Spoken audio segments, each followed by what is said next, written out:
बिस्मिल्लाहिर्रहमानिर्रहीम अस्सलाम वालेकुम। This is Mohammad Numan, the founder of Urdu Roman news platform, जो कि पाकिस्तान की पहली उर्दू रोमन न्यूज़ प्लेटफॉर्म है। और फाउंडर हूँ मैं उम्मुल आमा एसोसिएट्स का, जो कि कंसल्टेंसी फर्म है जहाँ पे हम इन्वेस्टमेंट्स एंड टैक्सेशन के ऊपर काम करते हैं अपने क्लाइंट्स के लिए। सबसे पहले मैं बताना चाहूँगा कि आज की जो वीडियो है उसका टॉपिक बड़ा ही इम्पॉर्टेंट है, वो है बजट। कि पाकिस्तान स्टॉक मार्केट पे बजट के क्या मेजर्स और इम्पैक्ट्स होंगे। उससे पहले मैं आपको बताता चलूँ कि जो Pakistan first Urdu Roman news platform है, इसको बनाने का मकसद क्या था। वो बहुत ही सिंपल मकसद था।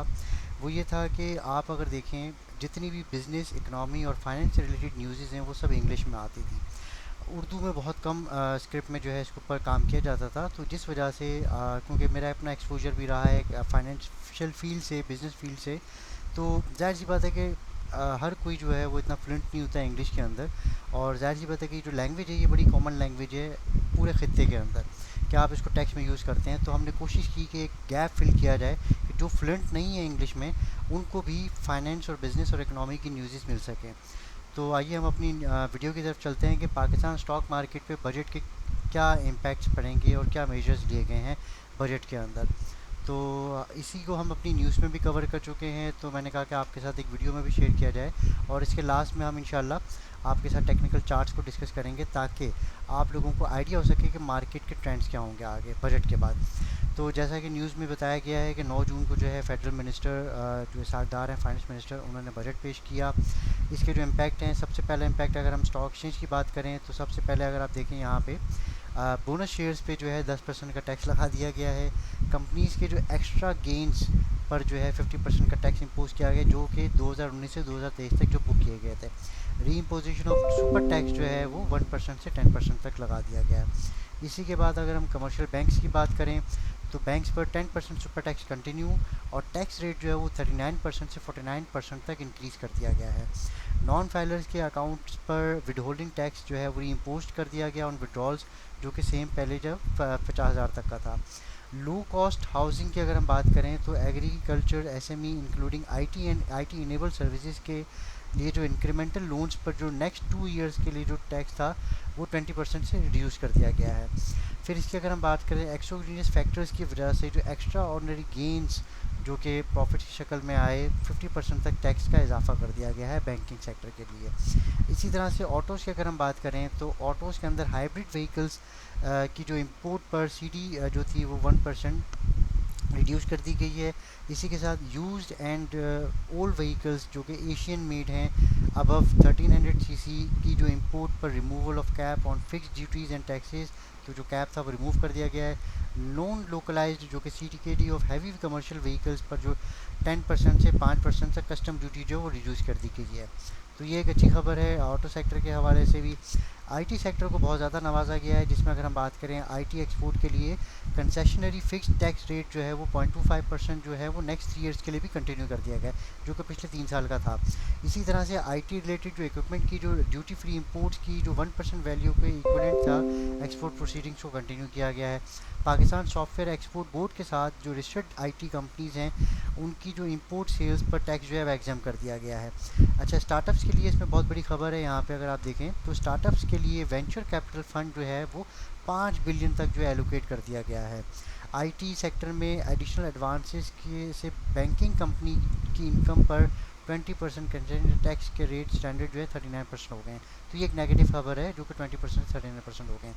आईटी के एक्सपोर्ट के लिए 0.25% की कंसेशन फिक्स टैक्स अवेल करने के लिए सेल्स टैक्स जो है विड्रॉ कर लिया गया है। ठीक है जी, तो ये एक अच्छी खबर है आईटी के फ्रीलांसर्स के लिए। फिर हम बात करें फर्टिलाइज़र के लिए, तो इम्पोर्टेड यूरिया के लिए जो है 6 बिलियन की जो है सब्सिडी एलोकेट कर दी गई है। एग्री लोन्स के लिए 18 बिलियन से इंक्रीज़ करके 2200 बिलियन जो है इंक्रीज़ कर दिया गया एग्रीकल्चर लोन्स को। इम्पोर्टेड सीड्स पे जो ड्यूटीज़ थी वो ख़त्म कर दी गई हैं। इसी के साथ साथ 50,000 ट्यूबवेल्स जो हैं उनको सोलर पे कन्वर्ट करने के लिए 30 अरब जो हैं वो एलोकेट किए गए हैं। इसी के साथ अगर हम बात करें कंस्ट्रक्शन के हवाले से, तो पीएसडीपी की एलोकेशन जो लास्ट ईयर के मुकाबले में 32% से इंक्रीज़ करके 950 बिलियन कर दी गई है। कंस्ट्रक्शन हाउसेस के लिए 10% और ₹0.5 मिलियन टैक्स क्रेडिट जो है प्रोवाइड किया गया है, कि कंस्ट्रक्शन के लिए आप टैक्स ले सकते हैं क्रेडिट। फाटा पाटा के सेल्स टैक्स एग्जाम्पशंस 1 साल के लिए एक्सटेंड कर दिए गए हैं। ये अच्छी खबर है। फॉरेन रेमिटेंस के थ्रू प्रॉपर्टी परचेज पर 2% का जो एडवांस फाइनल टैक्स जो है वो ख़त्म कर दिया गया है, तो इससे फॉरेन रेमिटेंसेस में भी इजाफा होगा। बैंक्स के लिए एडिशनल एडवांस फॉर कंस्ट्रक्शन में जो है 20% का जो टैक्स रेट है वो रिड्यूस कर दिया गया है, तो ये एक अच्छी खबर है कंस्ट्रक्शन इंडस्ट्री के लिए। इसी तरह से आप देखें तो अभी तक जो हमने एनालाइज़ किया है, आईटी और कंस्ट्रक्शन इंडस्ट्री को जो है बहुत ज़्यादा मराद दी गई हैं, और जब कंस्ट्रक्शन चलती है तो आपके मुल्क का पहिया चलता है, और आईटी को जो है अगर आप प्रमोट कर रहे हैं तो आपकी फॉरेन रेमिटेंसेस में इजाफा होगा। तो ये एक दो सेक्टर्स को बहुत ज़्यादा जो है फ़ायदा दिया गया, इससे मुल्क को फ़ायदा पहुँचेगा। टेक्सटाइल की जो मिनिमम वेजेस थी वो 32,000 रुपये जो है पर मंथ कर दी गई है, इंक्रीज़ किया गया, जो कि पहले 25,000 थी। कैल्शियम कार्बेट पर जो ड्यूटी थी वो 3% से 10% इंक्रीज़ कर दी गई है, क्योंकि ज़ाहिर सी बात है इम्पोर्ट के ऊपर जो है हमें कोशिश करनी कि रोका जाए। टेक्सटाइल लेदर्स की जो प्रोडक्ट्स थी रिटेल पीओएस सेल्स पर टैक्स की रिड्यूस रेट में 12 से 15% इंक्रीज़ कर दिया गया है। Extraordinary gains such as inventory gains पर जो 50% जो है टैक्स इंक्रीज़ कर दिया गया है। Oil and gas marketing companies की अगर हम बात करें तो ओएमसीज़ का टर्नओवर टैक्स रिमेन जो है वो फिक्स्ड है, 0.5% फिक्स रखा गया है। पेट्रोलियम लीवी जो कि आप बातें सुन रहे थे खबरों के अंदर, उसको जो है रिमेन अनचेंज रखा गया है, जो कि 50 रुपीज़ लीटर पर ही है। तो अब हम बात करते हैं इसके इम्पैक्ट के हवाले से। तो आपके सामने जो स्क्रीन है इसमें चेस सिक्योरिटीज़ का हमने ये एक बजट का जो है वो लिया है जिस पे इम्पैक्ट आएंगे। तो आप देखें यहाँ पे cement sector, autos, IT, fertiliser, pharmaceuticals, oil and gas, marketing companies, glass and REIT, इस पे जो है वो बड़ा पॉजिटिव इम्पैक्ट है। और नेगेटिव अगर इम्पैक्ट की बात करें तो commercial banks, textile, steel, sugar और टाइल्स के ऊपर जो है नेगेटिव इम्पैक्ट होगा। तो अब इसी के साथ हम बात कर लेते हैं अपनी चार्ट्स के ऊपर कि कल जो है बाज़ार जो अगर हम बात करें आफ्टर बजट जो है वो किस तरह से नज़र आएगी और किस तरह से रिएक्ट कर सकती है। तो टेक्निकली चार्ट अगर आप देखें तो पिछले लास्ट 7 डेज़ में प्री बजट रैली जो है यहाँ पे आ चुकी है, क्योंकि रूमर्स आ रही थी कि जी बहुत सारी टैक्सेस को मतलब बहुत सारे सेक्टर्स को बेनिफिट दिया जाएगा, जो कि हमने देखा भी है कि बहुत सारे सेक्टर्स जो हैं पॉजिटिव हैं। तो इसका अगर हम कंटिन्यू करें तो यहाँ पे अगर हम बात करें आरएसआई की तो वो 57 के ऊपर अभी ट्रेड कर रहा है आरएसआई जो है मार्केट का, तो 70 का नंबर है, तो वी कैन सी हाइक के हम आरएसआई जो है यहाँ पे पॉजिटिव नज़र आता है। इसी की तरह से अगर हम बात करें एमएसीडीपी जो है वो क्रॉस सेक्शंस कर रहा है।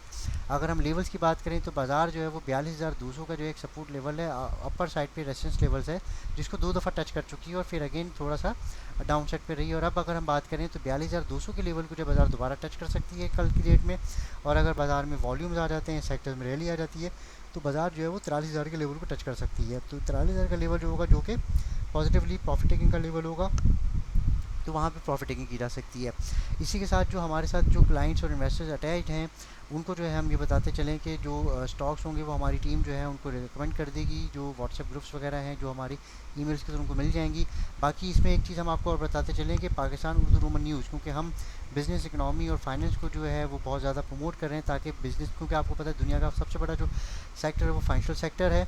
इसी में हमने द ट्रेड स्कूल जो है उनके साथ एक कोलैबोरेशन किया है, जो कि पाकिस्तान स्टॉक एक्सचेंज के ऊपर कोर्सेज़ कराते हैं, तो हम उनके साथ कोलैबोरेट कर रहे हैं। तो जो लोग इस ट्रेडिंग कोर्स के अंदर इनरोल होना चाहते हैं, कॉन्टैक्ट डिटेल्स जो है हम इस वीडियो में शेयर कर देंगे या इसके लिंक्स में हम दे देंगे, तो आप जो है कांटेक्ट करके जो है उस कोर्स के अंदर भी जो है अपने आप को इनरोल कर सकते हैं और पाकिस्तान स्टॉक मार्केट को सीख सकते हैं, बिकॉज़ ये एक बेहतरीन प्लेटफॉर्म है आपके इन्फ्लेशन को, आपके सोर्स ऑफ इनकम को इंक्रीज़ करने का। तो स्टे इन टच, इंशाल्लाह फिर आपसे दोबारा बात होती है किसी बड़े टॉपिक के साथ, इंशाल्लाह दोबारा मुलाकात होती है। Thank you so much.